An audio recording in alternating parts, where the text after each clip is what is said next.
Welcome to The Next Page, the podcast of the Library and Archives dedicated to advancing the conversation on multilateralism. Today we're going to talk about a book, and it's my very big pleasure to welcome our guest for this episode, Robert Bruce Adolph. Robert is the author of the book Surviving the UN, The Unexpected Challenge. He's also a consultant, an international speaker, a commentator, and a writer. Robert's book reflects on his second career in the UN, during which he became Chief Security Advisor. Prior to that, Robert had a long career in the US military, including volunteering for UN peacekeeping missions, and he retired as Special Forces Lieutenant Colonel before joining the UN. Robert Adolph, welcome to The Next Page. Thank you. It's a pleasure to be here. It's nice to see you. The book ends with a series of little maxims that you call Bob's Laws. And if I may cite the start of the 15th law of Bob, it says, "Failure, now and always, remains the best teacher." I'm sure we can always learn and improve from our individual and collective behavior. And I'm sure we're going to learn something through this conversation that's going to focus on your book. But first, Robert, perhaps as a way of an introduction, perhaps you could tell us more about entering the very different world of the UN when you retired from the US military and started out in the UN. What year was that? And what moved you to join the UN at that time? Well, I retired from active U.S. military service in 1997. Post-retirement, I felt a distinct loss of direction and purpose. Although it may seem an romantic notion to some, I hoped for a second career that would have meaning beyond the material. My previous volunteer assignments in UN peacekeeping in Egypt and Israel, Cambodia, and Iraq and Kuwait provided some greater familiarity with other UN missions. And in the abstract, peacekeeping struck me as an honorable objective. I applied for UN civil service in 1999 because I believed, and still do, that the goals and aspirations stated in the UN Charter are worth fighting for, worth sacrificing for, and if necessary, worth risking life and limb to achieve. I believe this is especially true in humanitarian action. Feeding the hungry, protecting women and children, eradicating disease, and last, but hardly least, searching for ways to establish peace where none previously existed. I have both seen and experienced the face of war. Based on recent events in Gaza, Ukraine, Myanmar, Sudan, and elsewhere, we still have a long way to go. However, we must make the intent, continuing to struggle to become better than the sum of our parts. The effort itself makes us better. This is in fact Bob's Law number 6. Of course, the entire list can be found on my website. I'm sure people will read that.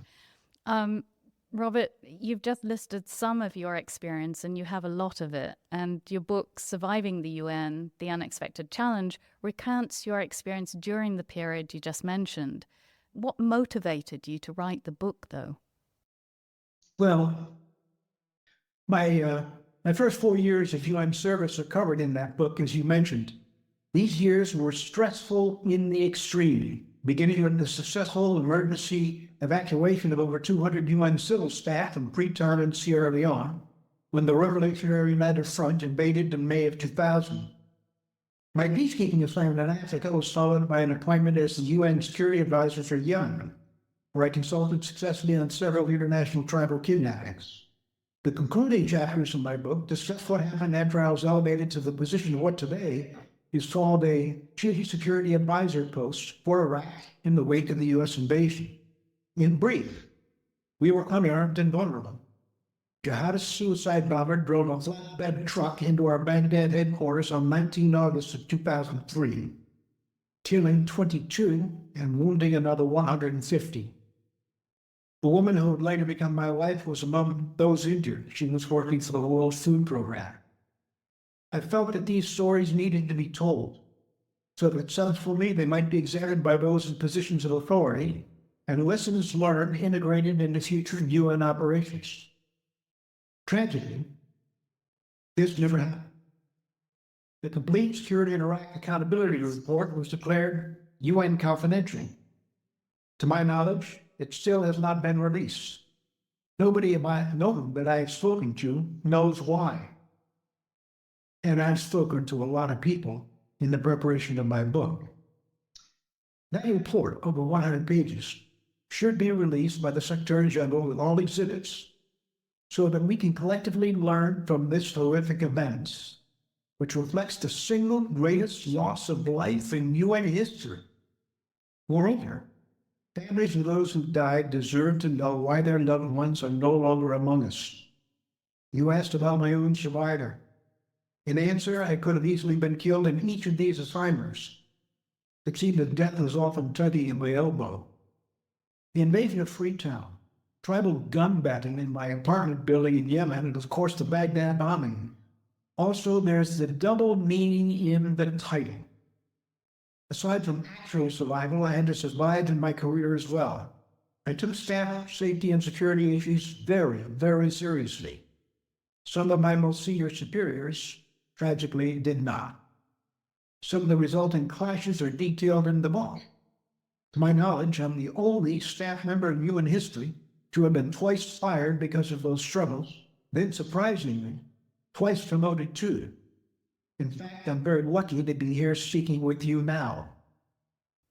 It was, as you said, such a horrific incident, and we have the tattered remains of the UN flag from the compound in Baghdad, framed in memory and hanging on the walls of the conference center here at the Palais des Nations as a memorial for that attack that happened in 2003, a horrific time.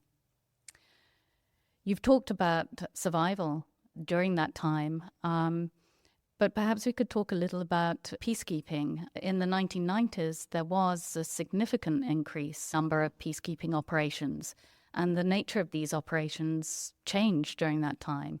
There were many challenges to overcome and sometimes failures.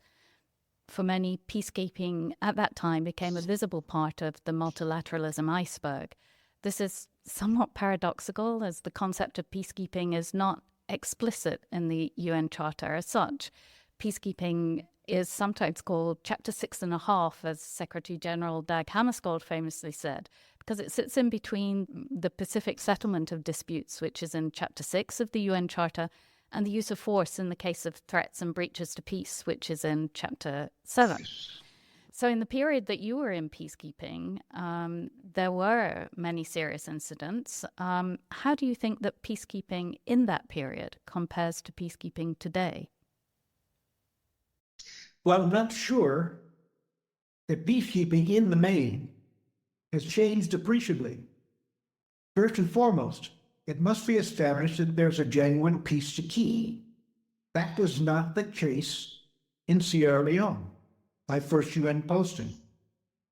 The Security Council seemed to have erred in authorizing the mandate.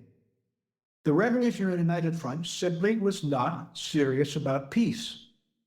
Adding insult to injury, the mission was authorized to use violence in the attainment of mission goals. What became abundantly clear is that the UN is simply not a competent war-fighting organization. The UN's failure in the Rwanda genocide may be the most prominent example. More, the UN interim forces in Lebanon, UNIFIL, established over a half-century ago, are still there. There's clearly nothing interim about their mission.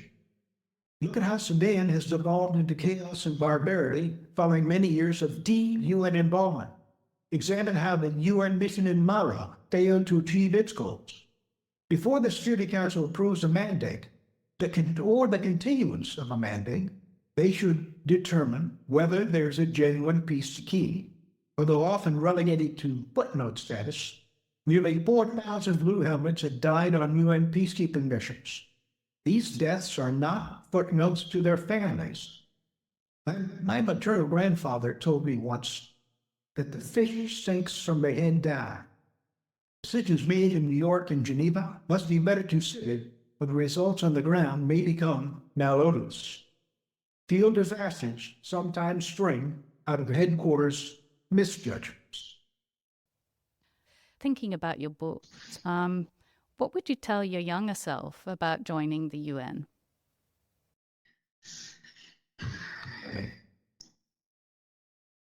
First and foremost, and by the way, thank you, that's a very good question. First and foremost, I think I would give myself a copy of my satirically named Bob's Laws. Yes, it's meant to be funny. These observations about humanity attempt to capture some small degree of wisdom, what I believe that I have learned in nearly 2 decades of UN, uniformed and civil service. Failure is always a terrific starting point.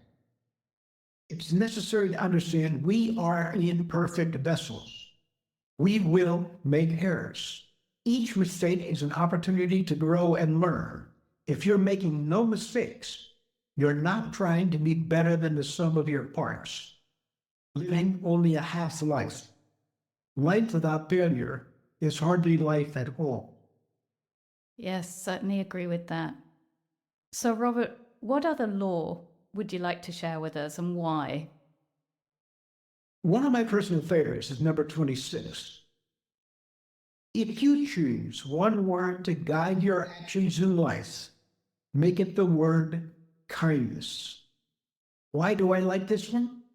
Although there are a multitude of cultures, languages, and nationalities represented in the UN, I noted that kindness always translates near perfectly. Everyone, no matter their creed, no matter their religion, no matter their status in the world, rich or poor, recognizes and appreciates kindness. It is a universal human lubricant in all relationships, both professional and personal. That's wonderful. I've also noted that you describe hope as the only illusion consistently worthy of embrace. I find that very touching. And I was wondering, having seen some of the real horrors of humanity, what is your hope for humanity? First, relative to hope, from my perspective, based on what I think I've learned, hope is necessary. Hope is essential. The horrors of today and previous centuries make one feel as if there's no hope for humanity, but I believe there is. We can always chart a different path. If not for hope, what would be the sense in living? Down that desolate road, one without hope, lies madness and despair. The UN's focus on multilateralism, although laudable, is not always supported by evidence, where greed, fear, tribalism, and the lust for power often seem to predominate. As an individual, I've learned that the most powerful, positive trait that one can develop is empathy. Empathy is also the key critical ingredient in good leadership. But empathy leads to understanding. Understanding leads to a greater willingness to compromise based on a growing comprehension of differing perspectives. To achieve this requires patience and a genuine desire to actively listen. Peace is made in this way. Wars are averted in this way. Our common humanity comes to be better recognized in this way. Geneticists have proven that Homo sapiens, us, are 99.5% the same in terms of our DNA. The 0.5% remaining is mostly about how we look, the least important characteristic, and yet the one that many focus on to the detriment of all. Hope is necessary, hope is essential. We can't live without hope. Indeed. So finally, we're coming to the end of this conversation, and apart from your own book, Surviving the UN, that we will certainly reference in the notes here, we're also asking our guests this year if you have a good book to recommend. Absolutely. Yes, and it relates directly to your previous question regarding hope. Harvard University's Professor Steven Pinker wrote a brilliant book entitled The Better Angels of Our Nature. The phrase was lifted from a speech given by President Abraham Lincoln. Pinker made solid points that no matter how bad things appear to us today, historically, matters were much, much worse. He notes that violence is less common today. Women in the aggregate possess more rights. The rule of law, more often than not, is thought to be important. Poverty, although still with us, is less pronounced, and lifespans are lengthening with improved medical care. Pinker essentially provides historical data to support the importance of hope in building a better future. Kind of important for those currently serving in the UN, even for us now retired from United Nations service. It is indeed, and that ties in so well. So thank you very much for recommending that. We'll also put the reference in the notes. Robert Adolph, thank you so much for joining us today. My pleasure, Amy. Thank you so very much for the invitation. You're welcome.